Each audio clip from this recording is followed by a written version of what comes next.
You know, Biden wants to lock it down. He wants to listen to Dr. Fauci.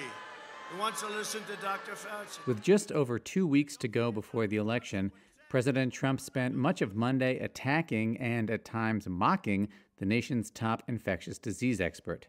And don't forget, Dr. Fauci, what he said is, no, don't close it to China. I said, I'm sorry, Doctor. It began during a conference call Monday with campaign staff when Trump blasted Dr. Anthony Fauci as a, quote, disaster.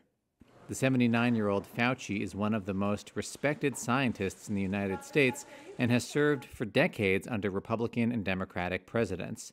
But midway through a call intended to buck up his national team of campaign workers, Trump lashed out at Fauci, saying, quote, Fauci is a disaster. If I listened to him, we'd have 500,000 deaths. Trump, whose rallies include many supporters not wearing masks and standing shoulder to shoulder, also said Americans were fed up with pandemic restrictions and that, quote, people are saying, whatever, just leave us alone. They're tired of it. People are tired of hearing Fauci and all these idiots.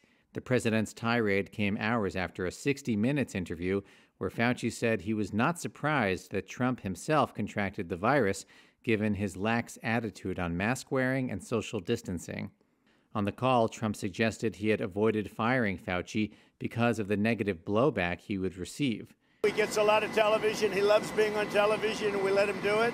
Sometimes he says things that are a little bit off, but he's called a lot of bad calls. Later in the day, Trump continued to attack him and even took to Twitter to, among other things, make fun of the doctor's first pitch at a recent Washington Nationals game, writing that Fauci should stop wearing his trademark Nationals face mask because it, quote, keeps reminding me that Tony threw out perhaps the worst first pitch in the history of baseball.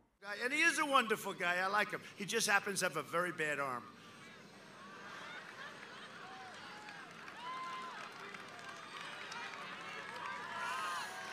He has a bad arm, but he's a good guy.